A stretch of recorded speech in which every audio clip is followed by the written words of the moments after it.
بحریہ ٹاؤن کے خلاف، کیونکہ ان کے علاقے کے لوگوں کی زمینیں چھینی گئیں، اور یہ راو انوار ایک ہاتھ میں بیگ بریف کیس اور ایک ہاتھ میں پستول لے کے لوگوں کے دیہاتیوں کے گھروں پہ جاتا تھا اور کہتا تھا زمین بیچو ورنہ گولی کھاؤ، بیچو گے تو یہ پیسے ملیں گے ورنہ تم گولی کھاؤ گے۔ اور اس حکیم بلوچ نے مجھے ویڈیو پر یہ بیانات دیے، ہڑتالیں اور سب کچھ۔ میں اس زمانے میں ایک ویب سائٹ بھی چلاتا تھا جس پہ ویڈیو لگایا کرتا تھا، میرے ساتھ ایک رپورٹر تھے، اور اس وقت مجھے اچھا نہیں مگر میں نام لوں گا ان کا نام ہے امداد بلوچ، اور وہ دی نیوز میں ہوتے ہیں، مگر میرے ساتھ بھی کام کرتے تھے میری ویب سائٹ کے لیے۔ میں ساتھ میں جب اخبار بھی نکالتا تھا تو ویب سائٹ بنانے کی کوشش کی۔ بہرحال تو آج یہ اسی پیپلز پارٹی کے ٹکٹ پہ الیکشن لڑے جس کے یہ خلاف تھے۔ یہ طاقتور حکمران اشرافیہ ایک ہے۔ آپ نے دیکھا کہ ناظم جوکھیو جو صحافی تھا وہ مارا گیا، اس کی بیوی پہلے کیسے روئی، کیسے ترلے ڈالے، اور پھر اسے خرید لیا گیا۔ شاہ زیب کے قاتل، اس کا باپ ڈی ایس پی تھا گو کے پولیس میں، مگر شاہ رخ جتوئی دبئی بھگایا پہلے، اور پھر جیلوں میں جس طرح یہ رہا، فون ہر چیز۔ یاد رکھیے گا جس معاشرے سے انصاف اٹھ جائے اسے اللہ تعالیٰ عذاب سے روک بچاتا نہیں ہے کبھی بھی۔ آج یاد رکھیے گا اس بات کو کہ یہ اس ریاست کو اب کوئی نہیں بچا سکتا۔ جس طرح سے روز پے در پے واقعات ہو رہے ہیں، عمران خان اس ریاست پہ ایک عذاب بن کر آیا ہے، اور اس کے ہاتھوں سارے معاملات طے ہوں گے جو نظر آ رہا ہے۔ آپ نوٹ کریں، میں آپ کو یہاں ایک چھوٹا سا واقعہ اور سناتا چلوں۔ اہل کراچی کو یاد ہوگا جنہیں جو حکومت تھی، میں جونیئر رپورٹر تھا، ضیاء الحق کا عروج تھا، وہاں دو بہنوں کو ایک پولیس انسپیکٹر نے اپنے ایک دوست کی مدد سے، تنویر تنولی نام تھا اس انسپیکٹر کا، جو ٹنڈو آتم میں ابھی پولیس تربیت لے رہا تھا، وہ کراچی آتا تھا چھٹی میں اور لڑکیوں کو اغوا کر کے لے جاتا تھا شادی بیاہ کے شادی سینٹروں کے باہر سے۔ تو اسما معصومہ نام کی دو بہنوں کو ان کے باپ کے ساتھ لفٹ دینے کے بہانے اٹھایا، باپ کو اس کے گھر کے دروازے پہ پھینکا۔ شارٹ کر کے بتا رہا ہوں، ان دونوں بہنوں کو ریپ کیا اور چوکھنڈی کے قبرستان میں مار کر پھینک دیا تھا۔ اسے سزائے موت ہوئی تھی، مگر بے نظیر بھٹو نے اسے معاف کر دیا کیونکہ وہ طاقتور تھا، اس کے پیچھے لوگ تھے۔ کبھی کبھی سوچتا ہوں کہ بھٹو صاحب پھانسی چڑھے، ایک بھائی ایک بیٹا فرانس میں زہر دے کے مارا گیا، ایک سڑک پر مارا گیا، بیوی کو بھی سڑک پہ مارا۔ بہت ڈر لگتا ہے، یہ مکافاتی عمل بہت خوفناک ہوتا ہے، بہت خوفناک ہوتا ہے۔ ڈرے آج یہ نواز شریف مکافاتی عمل کا سامنا ہے، نہ بیٹی کی عزت بچی ہے نہ ان کی اپنی بچی ہے۔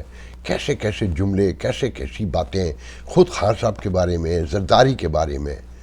یہاں پر بھی لوگ ٹرولنگ کرتے ہیں، یہاں بھی سیاستدانوں کا مذاق اڑایا جاتا ہے، مگر وہاں جو کچھ ہو رہا ہے بہت خوفناک ہے، اتنا خوفناک ہے کہ یقین ہی نہیں آتا۔ دعا کریں کہ یہ معاملات بآسانی نبٹ جائیں، طریقے سے نبٹ جائیں، کسی بڑے خون خرابے کے بعد کس سے بچ کر نبٹ جائیں۔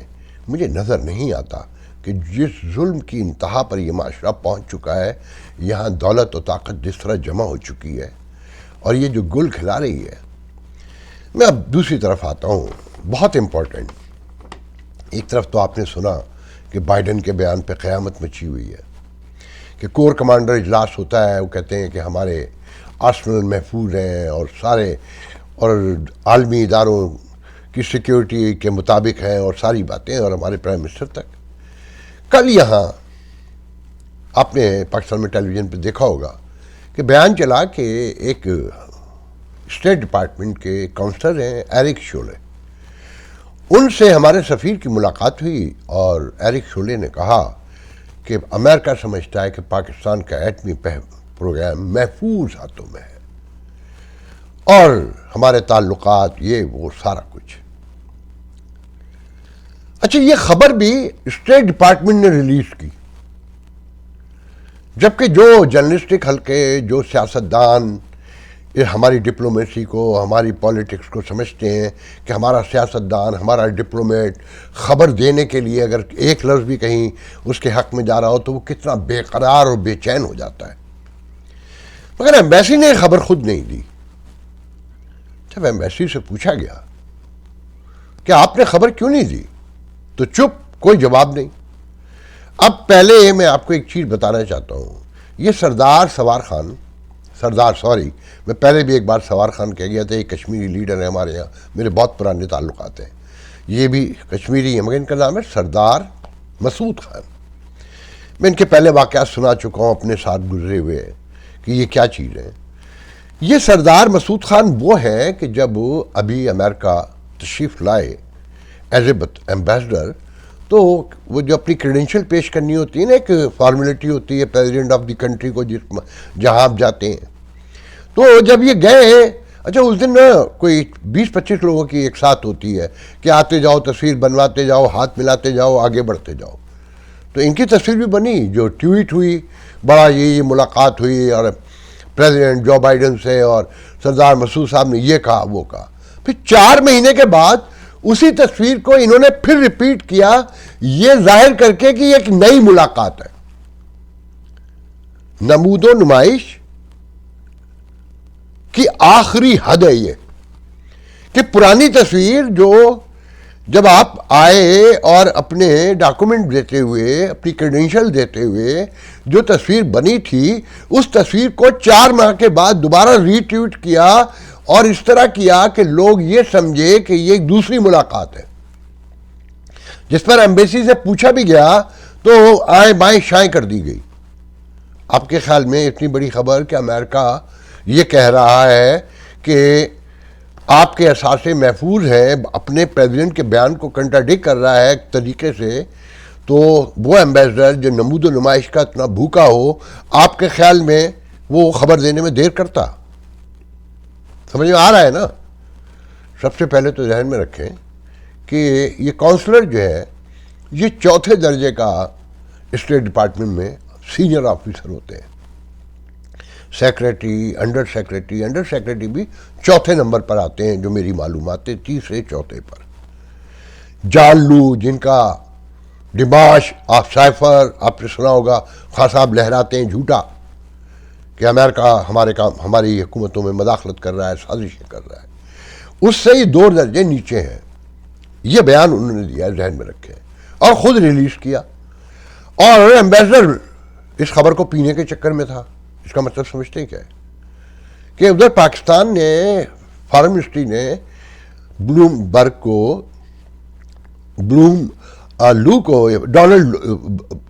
ڈونلڈ بلوم کو بلا کے، جو ایمبیسڈر ہیں پاکستان میں امریکہ کے، انہیں بلا کر ڈیمانش دیا اور احتجاج کیا۔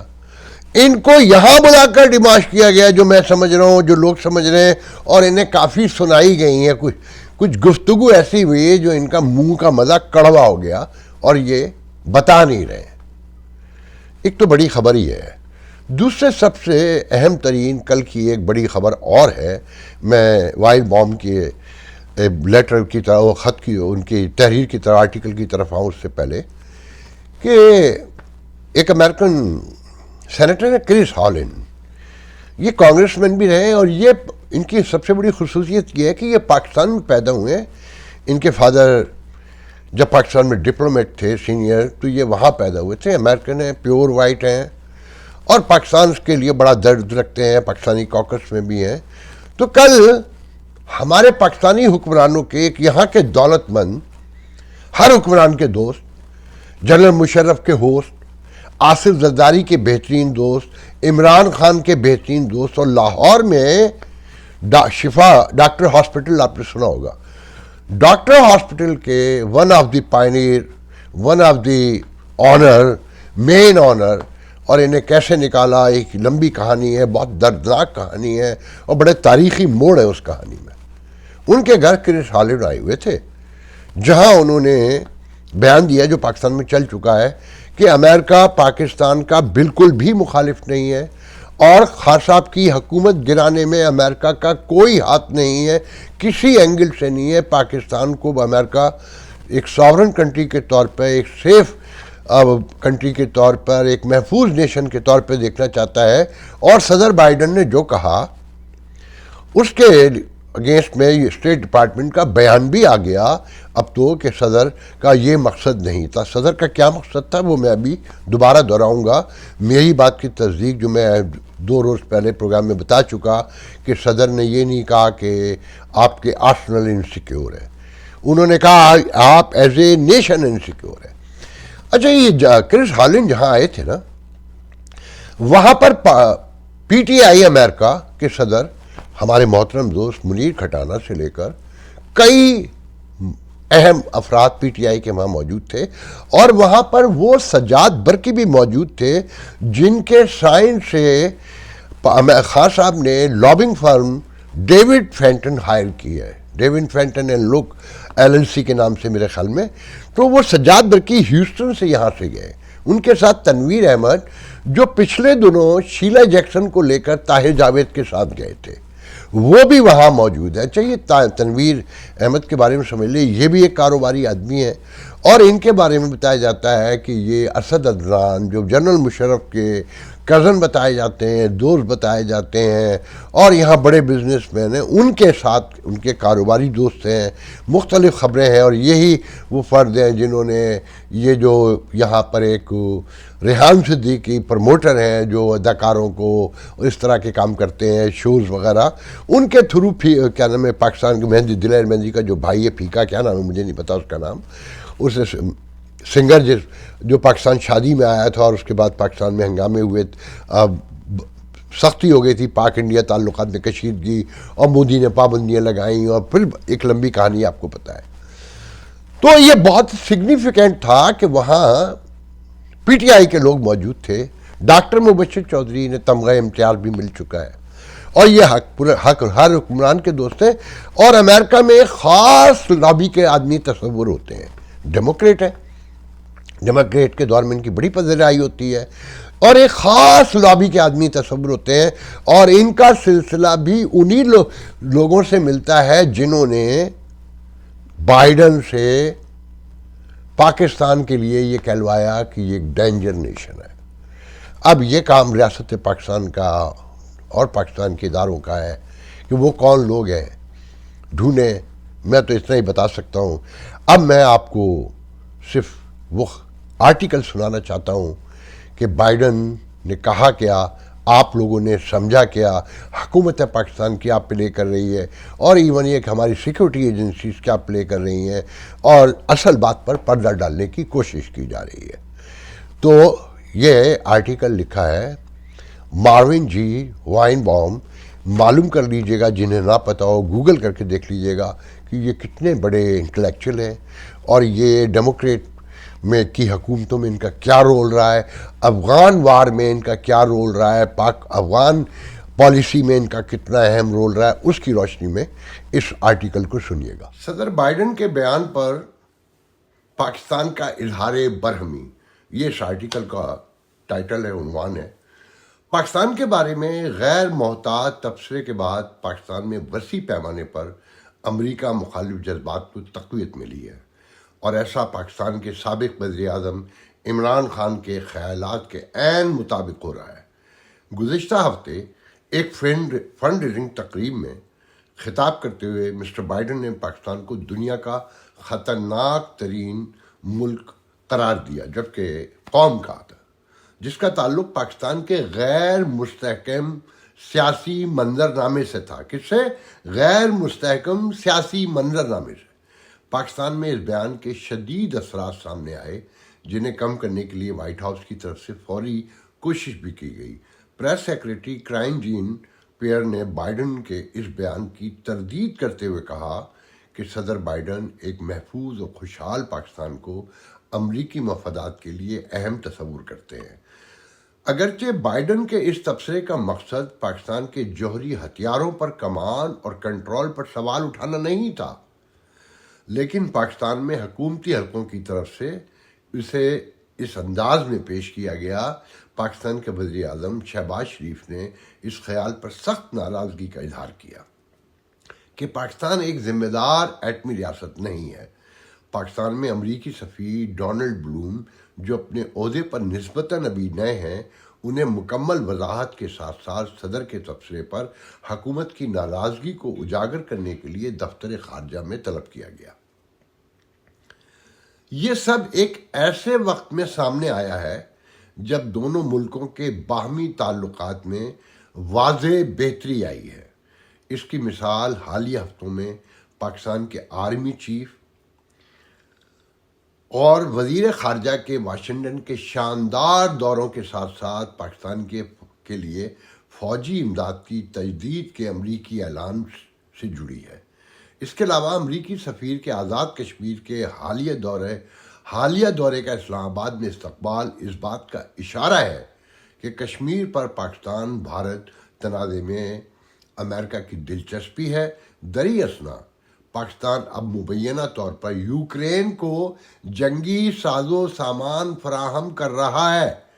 دریں اثنا پاکستان اب مبینہ طور پر یوکرین کو جنگی ساز و سامان فراہم کر رہا ہے، جس سے پتہ چلتا ہے کہ حکومت ماسکو کے بارے میں اس آرام دہ پالیسی سے خود کو دور کر رہی ہے جس کی پیروی سابق وزیر اعظم عمران خان نے شروع کی تھی۔ صدر بائیڈن کے مذکورہ بیان کے باوجود اس بات کا کوئی امکان نہیں ہے کہ دونوں ممالک کے درمیان بہتر ہوتے دو طرفہ تعلقات سنجیدگی سے کہیں متاثر ہوں۔ ایک طرف پاکستان معاشی مسائل میں گھرا ہوا ہے تو دوسری جانب اسے اس وقت فائنینشیل ایکشن ٹاسک فورس مطلب FATF کی گرے لسٹ سے نکلنے کی بھی پریشانی ہے، جو میری اطلاعات کے مطابق کہ وہ گرے لسٹ سے باہر نہیں آئے گا۔ لیکن اس میں سب سے اہم بات یہ ہے کہ صدر کے بیان سے پاکستان میں امریکہ مخالف جذبات کو تقویت ملی ہے اور خان اس سے فائدہ اٹھا رہا ہے اور اس بیانیے کو آگے بڑھا رہا ہے کہ امریکہ پاکستان کا کوئی دوست ملک نہیں ہے۔ جی سنا آپ نے۔ اچھا دیکھیں، میں ان خبروں پہ نہیں جاؤں گا کہ پاکستان میں کراچی میں بلدیاتی انتخابات ملتوی ہو گئے، وہ تو ملتوی ہونے تھے نا، ورنہ لانگ مارچ پہ کیسے اثر انداز ہوتے۔ خان صاحب تو پلان بنا رہے تھے کہ کراچی کا میدان مار کر بلدیاتی، جبکہ اسپلٹ ہوگا، وہاں جماعت اسلامی بھی ہے، ایم کو تو ٹسوری علاقے صاحب کو ٹسوری پہنچے ہیں اسلام آباد کہ صدر سے بات چیت کر رہے ہیں اور وزیر اعظم سے بات چیت کر رہے ہیں۔ اصل میں جو جن کے آدمی ہیں ان سے جا کے کہا ہوگا نا، اور ان کے پہنچنے کے بعد ہی بلدیاتی انتخابات رکوائے گئے کہ سیکیورٹی پرووائڈ نہیں کر سکتی سندھ حکومت بھی، اور وزیر داخلہ نے بھی کہ صاف کہہ دیا کہ جی سیلاب میں اور دوسرے معاملات میں لانگ مارچ میں تو جب سیکیورٹی نہیں ہے تو پھر انتخابات کیسے ہو سکتے ہیں؟ اور یہ اسی طریقے سے کہ خان صاحب میدان مارنے کے بعد میں نکلیں گے تو اور مورل، جیسے کہ 6 سیٹیں جیتنے کے بعد خان صاحب کا مورل ہائی ہے۔ مزے کی بات یہ ہے کہ خان صاحب کی 154 اسمبلی میں سیٹیں تھیں جو گھٹ کے 143 رہ گئی ہیں، تو وہ جیتتے جاتے ہیں، سیٹیں کم ہوتی جاتی ہیں، اور اب انہوں نے اسمبلی میں جانا ہے، یہ دیکھ لیجئے گا، کیونکہ خود کہتے ہیں نا کہ مذاکرات ہو رہے ہیں۔ مگر کس سے ہو رہے ہیں؟ فوج سے، جس کے آزادی مانگتے ہیں خان صاحب، جس سے خود مختاری مانگتے ہیں، جو امریکہ سے ملی ہوئی ہے بقول ان کے۔ تو آپ نے یہ سب کچھ سن لیا۔ آج کے لیے مجھے اجازت دیجیے انشاءاللہ، اور کوشش کیجیے گا کہ وائن بام کے آرٹیکل کو غور کریں، پڑھیں، سمجھیں، اور اس کو اپنے لوگوں تک پھیلائیں کہ امریکن پریزیڈنٹ نے ایسا کچھ نہیں کہا، جو کہا اس کے معنی الگ سے بتائے جاتے ہیں، اس لیے کہ آپ کے ہاں جو بڑھتا ہے انتشار ہے اسے یہ روکنے میں ناکام ہو چکے ہیں۔ یہ حکمران اشرافیہ، یہ دولت مند پوری دنیا میں پاکستانی جہاں جائے، یہ سب ایک مقام پر اکٹھے ہو گئے اور انہی کے ہاتھوں تباہ ہوگا۔ کیونکہ ذہن میں رکھیں، دولت کمانا ایک الگ فن ہے، مینجمنٹ سنبھالنا، معاملات چلانا، دور تک سوچنا، چیزوں کو سمجھنا، یہ ایک الگ فن ہے۔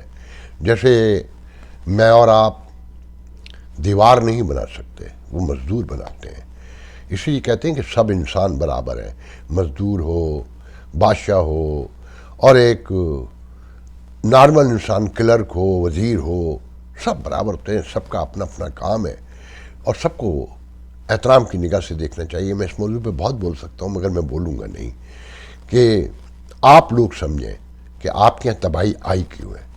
اللہ حافظ۔